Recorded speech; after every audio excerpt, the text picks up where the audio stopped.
Man, I don't know how many of you all have kids or little siblings or maybe a niece, a nephew, or someone under the age of 5 around you. The reason why is because, have you ever seen them try to do something and you know it's completely wrong? Like you just kind of feel inside like, oh shit, they're gonna fuck up. Or oh no, don't do it that way.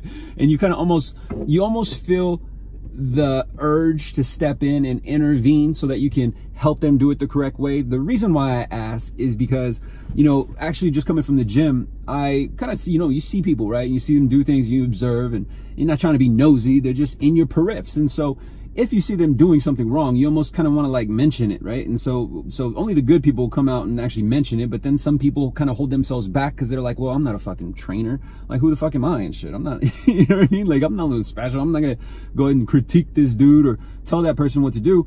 But if it was a child, we would feel a little bit more at ease, wouldn't we? Like, we have kind of like this authority. And so I want you to take that concept in mind, because the one big mistake that I see a lot of salespeople make, and I'm hearing a lot of salespeople make, and I think it's natural because we tend to do this naturally anyway. It's just us. It's just the way we kind of came in. And the video that I made yesterday about the one secret about sales that will completely blow your mind, I'll be sure to leave a link below the video, so be sure to check that out after this one, because they kind of go hand in hand. And in this video, I'm going to share with you one big mistake that most sales make. Let's go.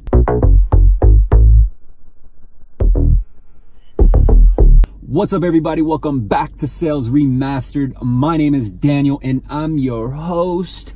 And in this episode, we're going to talk about one big mistake that all salespeople make. And I came across this topic because, again, I was just coming from the gym, and you kind of see people do certain things, and people, obviously the one major rule is you gotta do it correctly, or you can hurt yourself, right? You gotta have the proper form. There's a specific way to do it. And the reason why I ask if you have any like younger siblings or little kids or people under 5 around you is not to be fucking creepy, bro. What I'm saying is that if you observe them and how they act and kind of how they try to do things, they're trying to figure it out. But what's odd is sometimes not all of us will intervene unless it's a younger kid, unless we feel like we have authority. We won't step in and actually assist, right?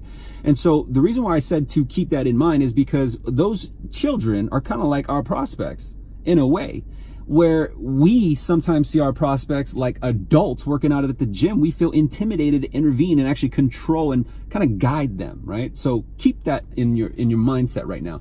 But what I'm talking about, the one big mistake, is that there is a process. There's a way to do it correctly and there's a way to do it incorrectly. And the most common mistake that I see, this is one big mistake that I see.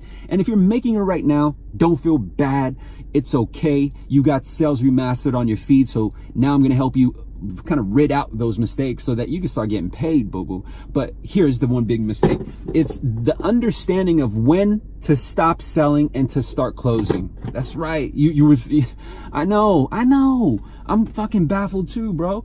But here's what I'm getting at is that when you go into a sales sequence, or when you go into a sales conversation, or when you go into a sales pitch, we oftentimes get so caught up in the sales because we are waiting for them. We're like, you know what I mean? Like, we're waiting for them to ask us. You should not wait for them to ask you. You should not wait for them to give you buy signs.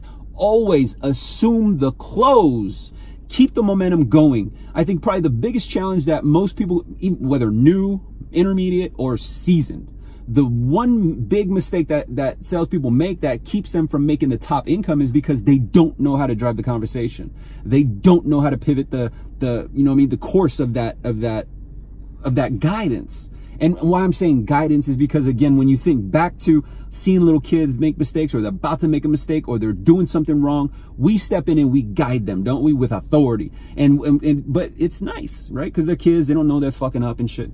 But when we step in, we have complete confidence, don't we? Like, oh no, here, let me help you. Right? Or if like, it doesn't even need to be a kid. It could be an elderly, right? Like, they're walking up to a door. Like, you should have enough decency to open up the door for somebody. It was elderly. Like, we just got respect. I'm Filipino, so we respect our elders and shit. Maybe that's just me. I know some of y'all motherfuckers are rude as fuck. But anyway, where I'm getting at is when we engage into a sales sequence, we have to assume the close, because more oftentimes than none, I hear many salesmen kind of just waiting. Like it's fucking back and forth, ping pong. Like, what are you doing, boo boo? Like, will you stop trying to make friends, bro? Like, I know it's the idea is to make rapport and build rapport, but you gotta guide that bitch. And when I say that bitch, I'm not talking about your prospect. Respect your prospect, treat them good and serve them value. What I'm talking about by bitch is a sequence, the process, man. That's the bitch. So where I'm getting at is if you can identify how to really properly pivot and guide, as if, you know who's got most confidence, bro? Tour guides. You know why? Because they've already been down the road so many times. They already understand what's behind corner number 2. They understand the history. You know what I mean? They understand the logistics. But guess what?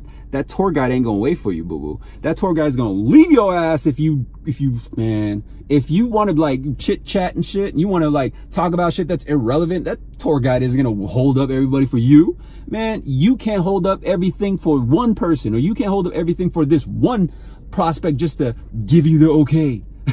You have to assume the close, man. I did this live yesterday that it was called value stacking.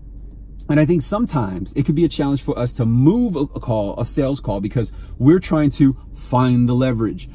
We're trying to build rapport. Some of us got the weird strategy, like we're trying to wear them out. Like, bro, they're gonna go fucking wear you. What?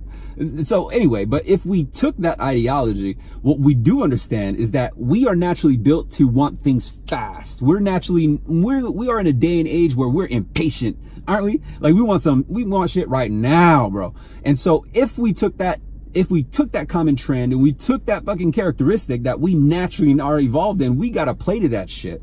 There's not too many people besides the older school that will want to fucking sit down, have some tea and crumpets, and go back and forth and talk about what they did in 1942 and ask you about your grandma and shit. Like, the fuck? Like, you have to understand that not everyone is wired that way. The reason why some, though, is because they came from that generation, but you got to pick up on these signs. I preached a lot about emotional intelligence, and emotional intelligence is key because you have to understand how somebody looks at things. And that's one of the main things that I talked about in yesterday's upload. Which was, one thing that will blow your mind. It's understanding their perception, understanding their perspective, where I believe that there's a demographic and there's a type of person. There's only so many type of personalities, right? But there's a specific type that you need to identify quickly and then move them down the line. There's a saying, it's called keep it moving. And the reason why is because you just got to keep going, right? If you stay stagnant, you're just sitting still and you're burning up your time. Do you want to know how top producers make moves? You want to know how top producers are getting paid, how much they're getting paid? Is because they're either delegating their responsibility, or at least they're delegating the tedious tasks to their team, or they're multiplying themselves in multiple levels. So they got marketing, right? They're on different channels. They're in different areas all at once. And they're doing a lot of actions at once.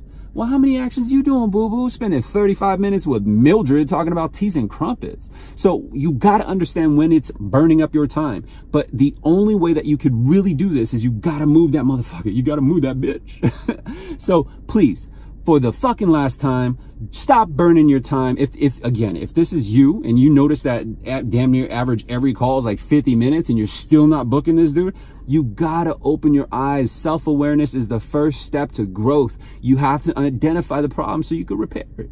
So I hope that this video helps. Please like, comment below, and if you haven't by now, hit the subscription button with that bell, and it's going to notify you of any video topics that I put up. And I apologize for cursing. I still, you know what I mean, I got the momentum going, my blood flow is going. This is my morning ritual, and this is kind of the way I vent. So I appreciate you enjoying the episode. Check out the links below. Visit me on the other channels. If you don't know if I'm on there, just go to the search bar and search #SalesRemastered. And if you haven't by now, be sure to go to salesremastered.com. I'll leave a link below this video. Get a copy of that free script, boo-boo. Man, I updated it in January, and now it's got content in there for purchase agents, refinance agents. It's got this real neat trick on how to do a conversion checklist. So, like, man, I'm drawing it out for you, bro. If that shit don't make you a couple $100s by this weekend, man, You've been watching too much GC. I'll see you on the next video. Bye. Now I'm up, yeah, my whole squad up. We ain't never gonna give up. Rich as fuck, I could never hear. Diamonds in my ear, say this clear. I could never feel. This gonna be my year.